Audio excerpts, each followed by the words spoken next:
Hi everybody and welcome back to the channel. So this is the model I'm preparing about the Porsche 961. Uh, as you surely know, 961 was a prototype car developed like a racing version of the 959 by Porsche in the late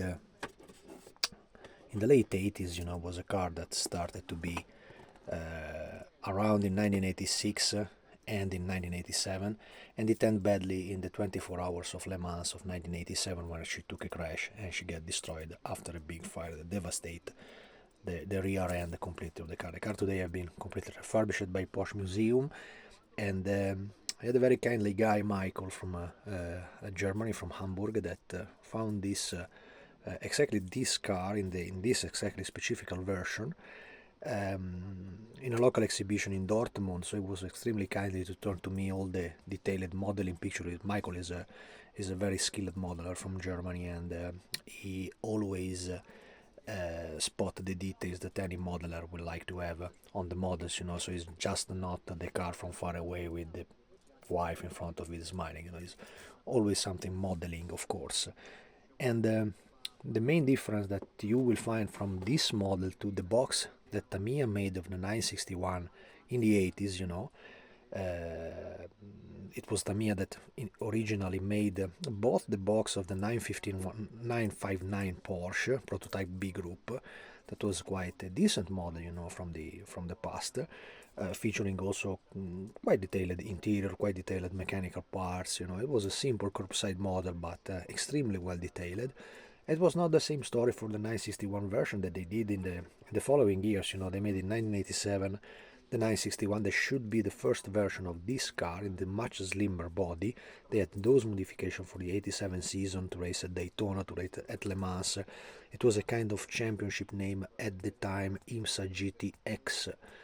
And Tamiya made a bad work on this 961 because the original model was featuring mostly a body shell made, I think, in Lexan. Don't look like ordinary plastic because it remains always quite hard, but in the same time slips little soft to cut, to be worked with, so little rubber type of plastic.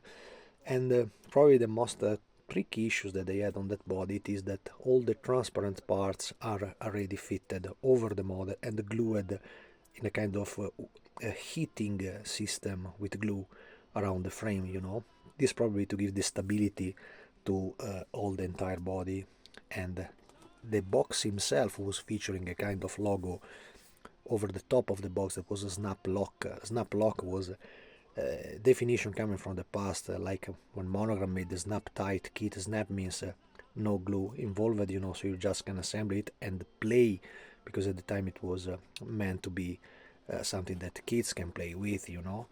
And that's why you basically don't have a proper static model of the early 1986 Port 961. So I took that model, and I already made this model back in time. I think it was nearly 6 or 7 years ago, if not 10 years ago, and badly destroyed. So I take another one and I refurbished completely what I made in the past to made a combination of both the models, of course, with the upgrades that I can do today in 2025.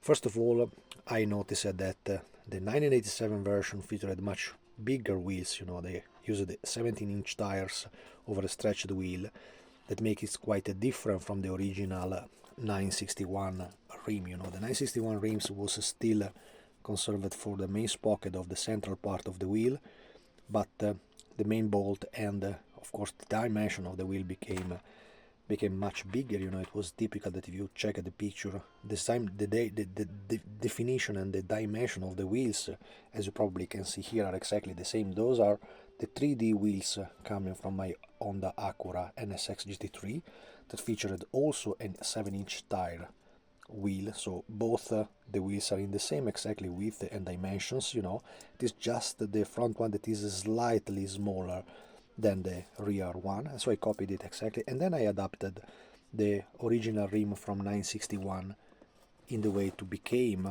like a reverse channel type used for this car. So it's very, very specific. The car also featured in several pictures the BBS rims, kind of rims that you can probably find inside some Asegava box of the 962. So basically the wheel was the same. Also the 962 switched from 15-inch that were used over 956 and very early 962 to the late model of the 962 just featuring 17-inch tires, and you look at it once because all the dimension of the wheel became much bigger and wider on the body, it's very, very particular. Of course, when I increased the dimension of the wheels, I had to change from the original 15 to the 17s, and all the car became much taller, all the ride height was already quite high in the Tamiya original model, because they didn't plan to do like a static model, so they didn't take the rise up and the correct distance from the ground of the vehicle. Those cars were really, really low riders. It was particularly to see nearly the wheels going inside the rest of the body. So, and here I don't know if you can see it, but and I've been quite enlarging huge work to enlarge the body. You see clearly when it is an 87 version from this detail, because the rear wing doesn't end like in the 1986 original model at the end of the side of the model, but they end a little inside. There is a little space here. I engraved this line because it is not present in the real car, but I was thinking maybe to cast this body, so probably for casting reasons this rear wing could be removed to have a smoother cast in the back section of the car. Car was basically one of the last evolutions of the 911 models, and as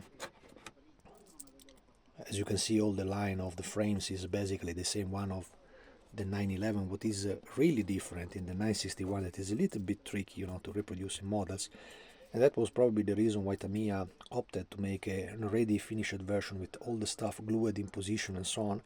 It was that in this 961 the frames were not present, so it was present the main frame from the roof of the car, but it was not present that line of the frame around the windshield and around the side windows, because the windows were completely glued on the real body, so it was completely smooth like in 962, so you don't have any separation line between the front windshield, the rear windshield, and the side mirror. It was really like a prototype, exactly like a prototype car.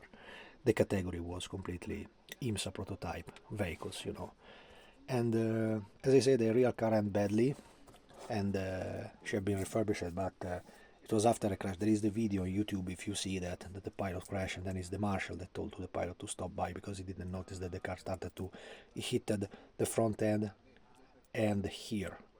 So the car basically had a spin against the guardrail and probably crashed the fuel tanker that immediately took fire arriving over the exhaust, And all the rear part was completely damaged and destroyed, as well as the front end. The front end was also badly damaged, was missing one wheel, so it was badly crashed in LeMans 87.